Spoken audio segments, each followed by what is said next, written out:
Welcome back for another deep dive with us. It's great to be here. Today we're tackling something that might seem, well, a little unexpected. We're going to be diving into the core principles hmm of curriculum development. Yeah, and I think a lot of people, when they hear curriculum, they think, okay, that's for teachers, that's for schools. But really, the principles that we're going to be looking at, the ideas, they Yeah. apply to any kind of learning. So whether you are designing training at work, whether you are figuring out your own personal goals, or just interested in how learning actually works, this is going to be a fascinating deep dive for you. I like it. And we're drawing a lot of our material today from principles of curriculum development, Yeah, that's going to be our guide. which I have to admit sounds a little dry, but you're telling me it's actually quite fascinating. No, absolutely. And I think you'll be surprised at how much of what we talk about can apply to your own life, your own learning. Okay, I'm intrigued. But before we get too deep into the nitty-gritty, let's start Mhm. with the basics. What exactly IS curriculum development? I mean, most people probably think it's just about like choosing textbooks and I don't know, creating lesson plans, right? Yeah, it's a lot of people think it's a lot simpler than it is, but it's really more about it's about designing the whole learning journey. It's not just about the content, it's about how that content is presented, how people interact with it, and how people learn best. Okay, so it's like you're creating the roadmap for an educational adventure. Exactly. And like any good roadmap, you need to know where you're starting from, where you want to go, and the best way to get there. So are there like actual steps involved in this process? Like, is Yeah. there a curriculum development playbook or something? Yeah, you could think of it that way. Just like any well-planned trip, there are phases. We're going to talk about the main ones. And it starts with planning, right? Figuring out those learning objectives, what you want people to know, what skills you want them to develop, and then thinking about the big picture strategy. How are you going to make that happen? Okay, so planning is step one. What comes next? Implementation. Yeah. So you've got your plan. Now you got to put it into action, right? And that involves choosing your teaching methods, what kind of activities are people going to be doing, and of course, selecting resources. That could be textbooks, online materials, you name it. That makes sense. Yeah. So you plan it out, you put it into action. Is that the end of the story? Not quite. And this is something that a lot of people miss.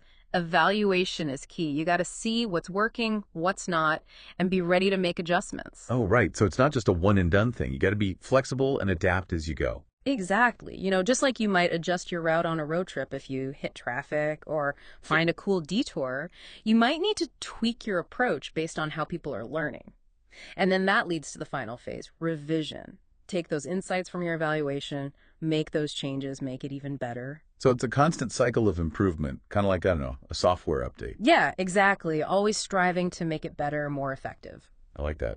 So we've talked about the process, but who are the people behind it all? Who are these mysterious curriculum developers? Well, it's not as mysterious as you might think. I mean, obviously we have teachers, we have educators, but we also have researchers, we have people out in the field, the practitioners who are actually doing the work. So it's like a mix of experts and those on the front lines all coming together to figure this out. Precisely. And then you also have people who are passionate about particular topics. Maybe they're not official experts, but they have those pet projects, those things that they're just dying to share with the world.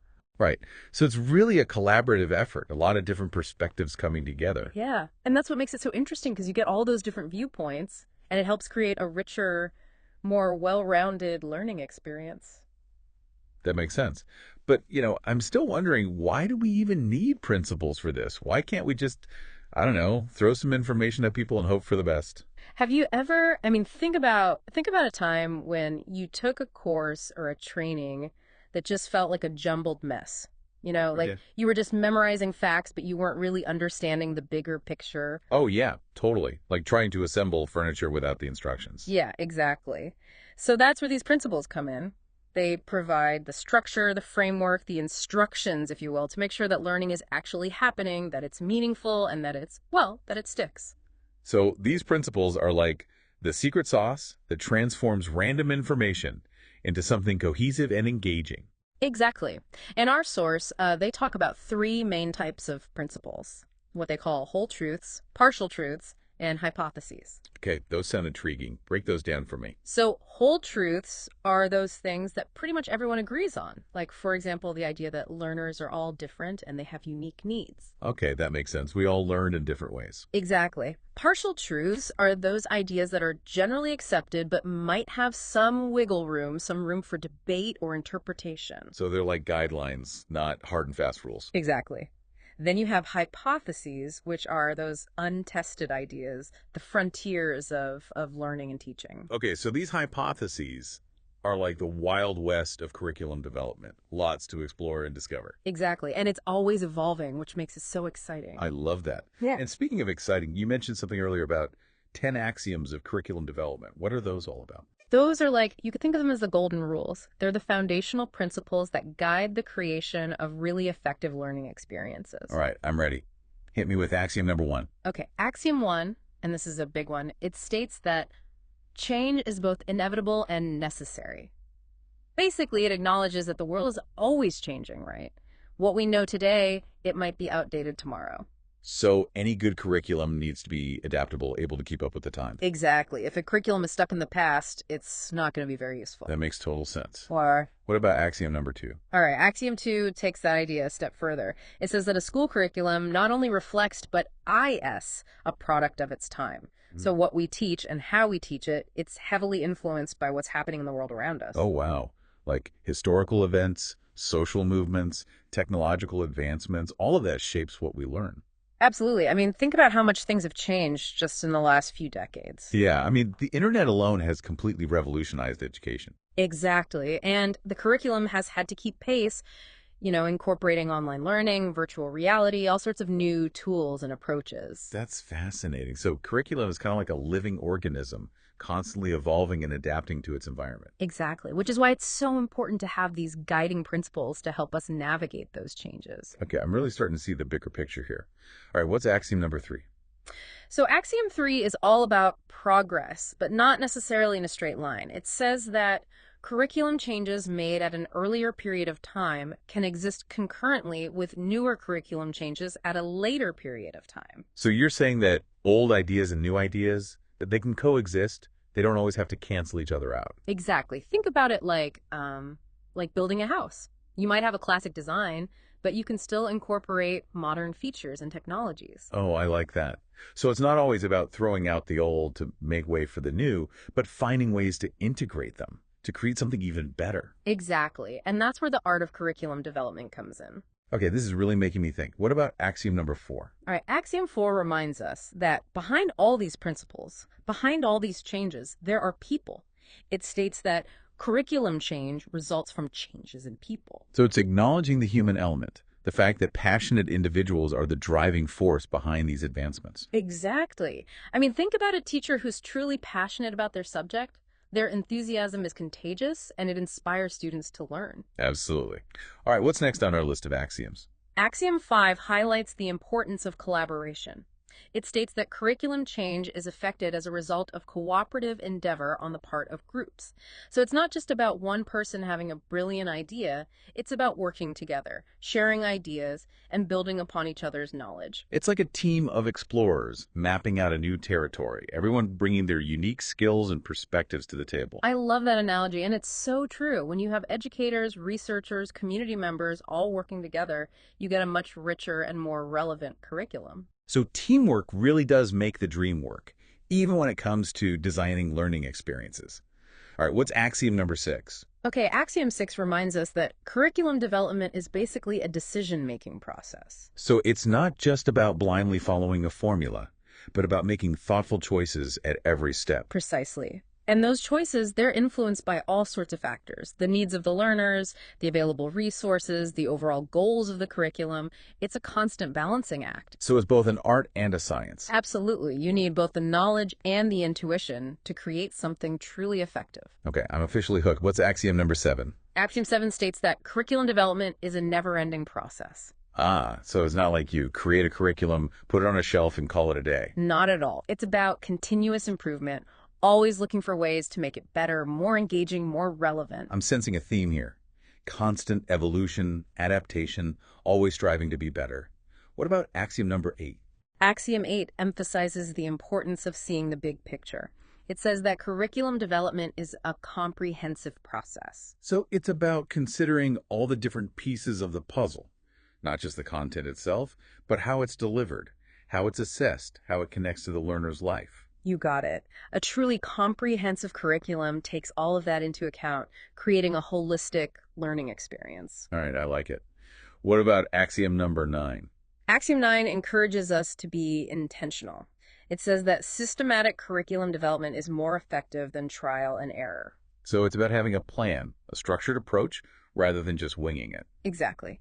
If you want to create something that truly works, you need to be thoughtful and deliberate about the process. Makes sense. All right, last but not least, axiom number 10. What's the final golden rule? Okay, Axiom 10 reminds us to start where we are. It says that the curriculum planner starts from where the curriculum is, just as the teacher starts from where the students are. Unpack that one for me. It means that we don't have to reinvent the wheel every time. We can build on what's already there, whether it's a previous curriculum or the shared knowledge of a group. We don't have to start from scratch. So it's about recognizing that we're all part of this ongoing journey of learning and teaching, and that each generation builds upon the work of those who came before. Exactly. And that's a powerful concept to keep in mind as we navigate the ever-changing world of education. I'm officially impressed. These 10 axioms are like a cheat sheet for creating amazing learning experiences. They really are a valuable framework, whether you're a professional educator or just someone who wants to learn more effectively. I think you're right. And you know what? I'm already starting to see how these principles can apply to my own life, my own learning goals. That's what it's all about. So we've talked about the process of curriculum development. We've touched on the types of principles, and we've explored these 10 axioms. But I'm curious to hear more about how these ideas actually play out in the real world. Like, how can we take these principles and turn them into something tangible, something that makes a real difference in how people learn? Yeah, that's a great question, and it's something that we're going to dive into even deeper in the next part of this deep dive. Stay tuned then, because we're just getting started. We are, and I promise it's only going to get more interesting from here. I'm looking forward to it. Me too. It's funny, we've been talking about this whole process and these big ideas, but what really strikes me is how personal it all is. Oh, yeah. It's not just about content, it's about people, about meeting them where they are and understanding their needs. Absolutely. And that takes us right back to Axiom 10, right?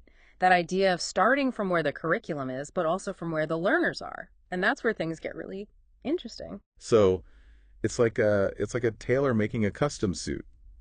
You got to consider the individual, their measurements, their style. Yeah, that's a great analogy. You wouldn't just hand someone a generic suit and expect it to fit perfectly. The same No. goes for learning. You got to take into account their background, their learning style, their goals. And I think that's something that's often missing, especially with online learning. Some courses, they just throw a bunch of information at you and expect you to figure it out on your own. That's true. And, that kind of brings us back to one of the points that our source makes about building on what's already there. It's not just about the learners. It's about the curriculum itself. You don't have to start from scratch every time. Right. There's value in what's come before, even if it needs some updating. Exactly. I mean, think about it. Those previous efforts, even if they weren't perfect, they provide a foundation. We can learn from their successes and their failures. We don't have to reinvent the wheel every time. It's like building a house. You don't have to start by digging a new foundation every single time. Yeah. And I love that image of building on what came before because, curriculum development, it's a collaborative effort that spans, it really does span generations. We're all building on the work of those who came before us, and hopefully we're leaving something valuable for those who come after. It's like a relay race, Yeah. passing the baton, each generation contributing to this ongoing legacy of learning. Exactly. And that collaborative spirit, that's something that I think is really important to remember. And it's not just for professional curriculum developers.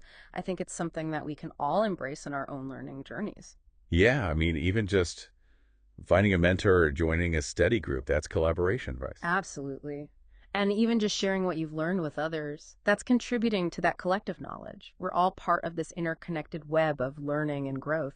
When you think about it that way, it's pretty amazing, right? Yeah. It is. As we've been talking, I've been thinking about how these principles, they're not just for formal education.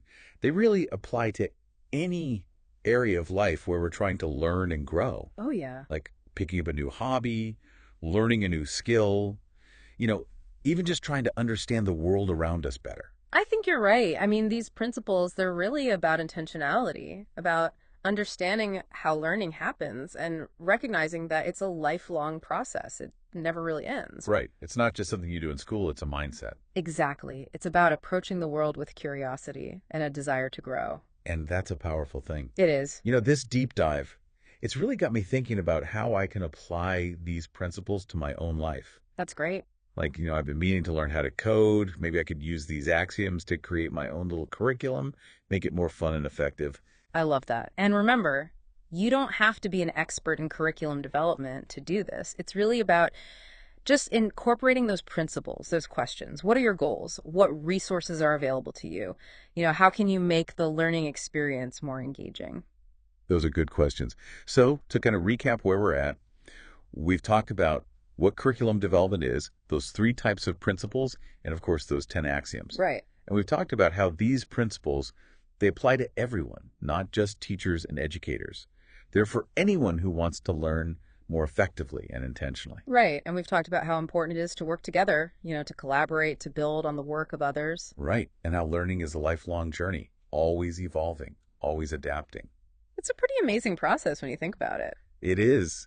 This deep dive has been so eye-opening for me. I'm glad to hear that. And I think it's important to remember that this is just the beginning. I mean, the world of curriculum development is always changing. There's always something new to learn, something new to explore. It really makes you appreciate all the work that goes into creating those aha moments, whether it's a teacher in a classroom or someone designing an online course. There's a lot of thought and intention behind it. Absolutely. And that brings me to kind of a final thought I want to leave our listeners with. Our source really emphasizes how curriculum, it's never static. It's always evolving, always changing along with society. So as you continue on your own learning journey, I want you to consider this. How are these principles, the ones we've been talking about today, how are they changing or maybe even being challenged in our world today? What new ideas are out there? That's a great point. It's like we've reached the end of our map for this deep dive, but it's really just the start of a whole new set of explorations, right? Exactly. The journey of learning, well, it never really ends. Well, I want to give a huge thank you to you for guiding us through this fascinating terrain. It's been a real pleasure having you here. Oh, the pleasure was all mine. I always enjoy these conversations. And to all of our listeners out there, thank you for joining us on this deep dive into the principles of curriculum development. We hope you found it insightful and maybe even a little bit inspiring. I hope so too. And don't forget to check out the show notes for more resources and links to the source material we talked about today. Until next time, keep those aha moments coming. Happy learning, everyone. And we'll see you on our next deep dive.